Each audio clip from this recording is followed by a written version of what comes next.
I didn't like 232 when it came out. Chainsaw Man has reached its conclusion. I've been following part 2 for almost 4 years now, and the ending at the moment it came out felt like the biggest piece of hot ass I've read in a while. I'm already not a fan of these reset endings since it feels like a cheap way to conclude a story. Erasing all the development from all the characters in the world to give us a happy ending is the most common use for this, and Chainsaw Man was no different. Going from the chaotic conclusion to Yoro vs Pochita / Denji Man, we're thrown into a farewell from Pochita to end Denji, with Pochita erasing himself from the existence of the world to free Denji from Chainsaw Man. He wakes up in his shack, right when he was coughing up blood. Power saves him from the zombies. Nayuta is the supervisor of the divisions. Very possibly everybody that had died had come back to life. This doesn't make sense. This already contradicts the aging devil arc and how public safety documented Pochita's powers, which left us clear that Pochita doesn't rewind time. He erases concepts from reality but doesn't erase everything that surrounded that concept, and it can be documented. Like when he ate the ear devil. This event didn't erase audio medias and ear accessories, was it? It is never explained what Pochita really was to trigger this, and even if we got an almost 100% confirmation that Pochita wasn't actually the Chainsaw Devil, we never got to know what he even was. And I get it's meant to be left open-ended, but after seemingly retconning his abilities to rewind time, if you don't give an explanation of why did his powers act differently when he consumed himself, it will just look like a pull from the ass, and that's not a good looking thing at the end of your story, even if it was kind of needed. Nostradamus' prophecy had come true. A great king of terror will descend and will usher the age of devils, is what the prophecy alerted to. Lil D arrived and she got eaten by Pochita, which made the opening for the age of devils. Humans are now consumed by the pestilence devils and the pestilence itself. The devils can regenerate, humans cannot. These devils will keep on consuming everything until there is nothing left, and when they turn to each other, their blood will keep on regenerating them in a never-ending cycle, erasing all humans and possibly every species from Earth, leaving the world only for the devils, is what I would interpret the Nostradamus prophecy being all about. The bad ending has been achieved. Everybody is fucking dead. I get the rewind since there was no way out of this without being a you fucked up, good game ending. But I would have wished to receive explanation to why this reset was able to happen. But even more important than that, Pochita's decision was still a tragic one. Pochita's dream had been to be able to hug someone, and Denji had fulfilled that dream for him. They both lived a life where it's clear they were both happy, but Denji wasn't fulfilled. He kept dreaming of more, which was honestly fair for him. Eat tasty food, have a relationship with someone else, and living a normal life. These dreams have always been heard by Pochita, and when both were killed, he decided to give him a second chance to help him fulfill his dreams, as he fulfilled his. Yet his power, his existence, has shaped Denji's reality and Denji himself in a bad way.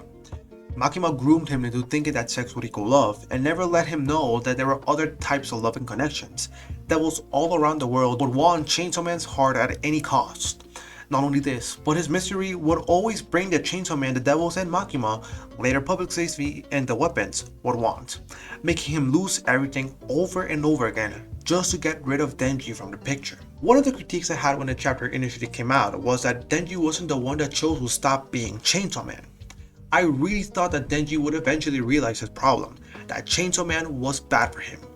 Yet, since I was in the middle of my reread of part 2 when the chapter came out, I got to resume my reread after reading the final chapter, and finishing my reread, I got to admit that there was no point in the story where Denji really realized what was dragging him down. The church arc really hones down this entire situation and really contextualizes the conclusion of part 1. I personally did not think that the story ending in part 1 was a satisfying conclusion for Denji as a character way back when I initially read it, since it really didn't solve any of Denji's actual problems. He becomes selfish, which is not a bad thing. Losing everything, the people you love and care about, was bound to break this kid. Makima's plan worked. And in that darkness, seeing other people chant the name of Chainsaw Man, seeing how people were happy about Chainsaw Man, how popular Chainsaw Man was with the ladies, he wanted to be that. He wanted to be Chainsaw Man. This was like giving to a person in his lowest moments a drug to ease the pain. Simple as that. Him taking Chainsaw Man was put in a positive light because it initially is. Part 2 questions that. He chooses for the first time in his life what he wants to do, what he wants to be, and he goes with that. He chooses the identity of Chainsaw Man to be popular, to be loved. Yet this identity had been the thing that has made his entire life miserable since he took it. He latched onto that identity, he clung to that identity, and even after he was given a chance of a normal life, he felt empty. He didn't feel happy. The rush of being Chainsaw Man, the adrenaline, Chainsaw Man became his addiction. And when he was given the excuse to become Chainsaw Man after achieving his normal life, he took it. He could have escaped with Nayuta at the moment their apartment burned down, and instead of doing that, he pulled the starter. He consumed the drug once more. He pushed Nayuta away from him after telling her he loved her, and had to be rescued by her, ending up in her death. Part 2 really emphasizes that Chainsaw Man was not a good thing for Denji and for those around him. When he became Denji Man, this was just the final nail in the coffin. He had fully embraced Chainsaw Man, his coping mechanism, and the world came to the end shortly after. Pochita had to make the hard decision for him, since at this point, how was he going to understand that Chainsaw Man was bad for him? It had become his dream, one he was not going to let go. As much as I would have liked for Denji to have been the one to fully separate Chainsaw Man from himself, especially for the symbolism that comes later with Asa, it's just clear that at this point of the story he was too far gone. He was never going to stop being Chainsaw Man. As much as I hated it, I understood that Denji was never going to make that decision, so Pochita had to. Literally, when Asa told him to run from the devils in their final fight, he wanted to become Chainsaw Man once again, resulting in them getting eaten, and yet he was initially more worried about not being able to have sex with Yoru/Asa. Denji was never free from Makima's chains. He never got the help that he needed, and his entire environment wasn't helping either. That red-haired bitch really ruined his life permanently because of Chainsaw Man. And just like with the boobs, sex wasn't going to help him either. It was just going to make him feel emptier. He would have kept on relying on Chainsaw Man to feel something, chasing the next dream in an endless cycle, never being happy. This was never a story about a person that would eventually overcome his addiction. That suffering built character to overcome his problems. It was the story of a person that wouldn't let go of their addiction, and that their suffering would keep on pushing them lower and lower. And it's sad because his best friend only wanted to help him. He made that contract out of love for Denji, and that same contract had been defiled so many times because they all wanted the hero of hell. He still wanted him to dream, and in a Chainsaw Man-less world, maybe he would be able to dream properly. He was never going to find happiness in Chainsaw Man. He would keep on striving for more, never feeling satisfied. So, he took himself out of the picture to grant Denji a second opportunity, his biggest love letter to Denji. And did he find happiness in this world without Chainsaw Man? That's a good question. He doesn't seem happy, but also he isn't miserable. He's now living a normal life, the one he dreamed of for so long. And what about Asa? Most people felt like she was heavily sidelined within the final arc of part 2, to never have her character arc concluded. And to this, I agree to disagree. It definitely sucks that Asa pre-reset was never able to fully overcome her guilt. Even with chapter 229, we never get to see her internalize Yoru's words to her, but at the same time, her arc concluded in the very same chapter she was introduced. She was jealous of them, her classmates, everybody, and she had taken the step to change, to interact, to have fun and meaningful relationships. Yet the press took that away from her, and led her to live a life where she was trying to atone for her guilt. She didn't need to go on the journey of part 2 to change. She had already. And actively being with Chainsaw Man only spiraled her further into that hole, so much as to offering her life to save the world. She never needed to be put in that position. She never had to. As this user from Twitter put it, everything Asa went through in part 2 leading her to the same conclusion she herself made in chapter 98 is like Fujimoto telling us that suffering more won't lead to a grander epiphany. And I heavily agree with this. I was actually a bit stunned when analyzing Asa, and I feel like this was the right interpretation for her. I'm not saying that her part 2 journey was useless, but that she did not need to go through all of that to change. She either way got to that conclusion in her final conversation. Going through a journey of suffering wasn't going to lead to another conclusion. Really, for both Asa and Denji, Them becoming part of the prophecy and central pieces in the story only led to them doing even worse decisions and never being able to achieve their dreams. So, as much as I hated the reset the day it came out, I let that ending consume me for a few days, let that ending marinate on my brain, and I ended up liking it and what it meant for its characters. It's also hinted that the events of the original timeline still linger, the most obvious one being from fucking Nyako, the most powerful being in Chainsaw Man, and her attachment to Nayuta. Nayuta also seems to retain some of her original traits as well as power. The small things Denji had done still linger in this new world. But the most important part of this final chapter was the scene when Denji saved Asa from tripping. One of the only times in the story Denji actively saved someone out of selflessness. Without knowing that this was a turning point for Asa that would have led to her guilt overtaking her change. He stopped it. He dropped the chainsaw and held her with both hands. Both of them don't know what this signifies, but to us, it's a different story. Denji saved someone without any reward in the line, dropping the tool, the weapon that had become part of his identity before, and Asa is able to live a life without her guilt tormenting her. Denji had saved Asa. It's pretty beautiful in retrospect. And even I called the "Thank you Chainsaw Man" line stupid at the beginning, it unintentionally recreates the concept of Chainsaw Man back to this new timeline, by not looking at Pochita or even the Chainsaw Man transformation. It's to look at Denji, and to thank him, reviving the concept of Chainsaw Man looking at Denji, finalizing with Denji not saying, "I wish" or "I dream of," he says, "Let's go." Does this mean that this is the greatest ending of all time and that part 2 is the greatest thing out there? Fuck no. As much as people say that the story was solely focused on Denji, your fault for thinking that the side characters also deserve closure. Yes, I do think most side characters at least deserved a bit of closure.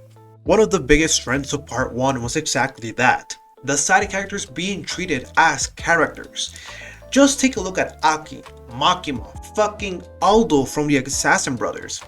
They're not just plot tools, they're characters.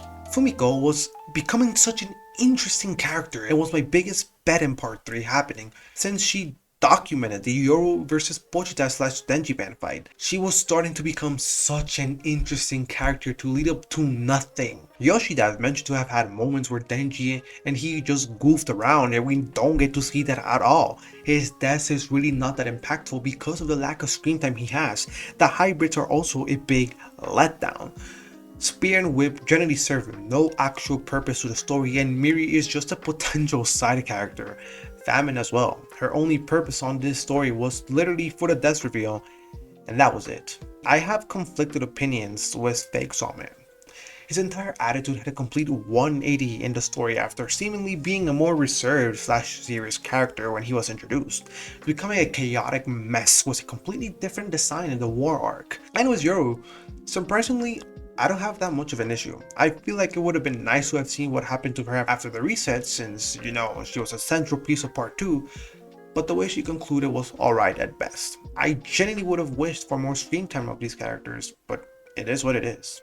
And going back into the topic of Denji's addiction to Chainsaw Man, I feel like if there was a proper setting where it felt like Denji genuinely just used what was happening as an excuse to turn into Chainsaw Man, I feel like people would have clocked faster the fact that Chainsaw Man had become an addiction to Denji. Since at the very end of the day, even with Nayuta telling him to run, it's 4 hybrids that could have shred all the people there versus Nayuta and Denji.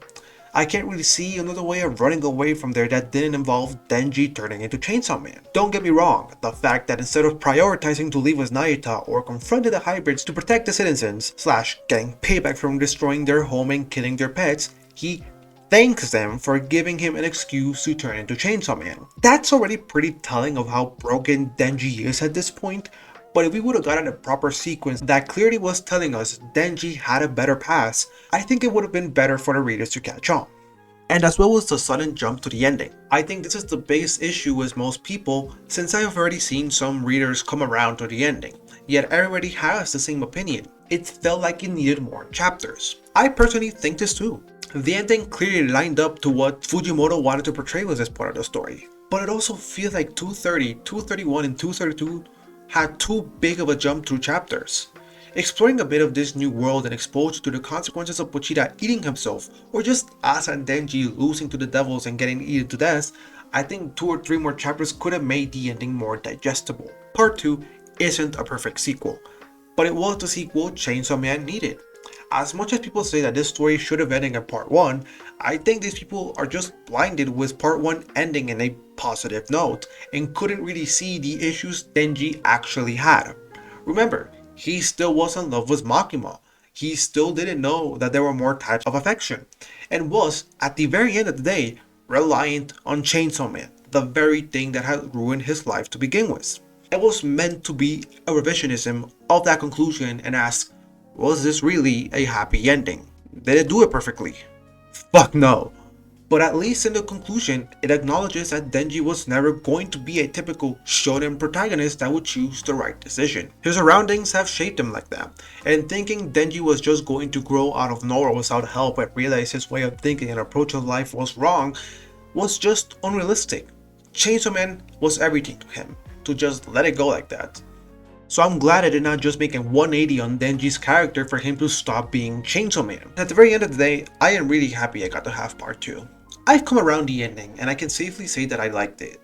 Doesn't mean I don't have issues with it and the entirety of part 2, but I understand the message Fujimoto wanted to convey, and as far as endings go, I think that for Denji, it was a bittersweet one and for Asa a happy one. In this new world, both of them get to live a normal life, and I couldn't ask for something better for them. Themes and such, I still love the ending.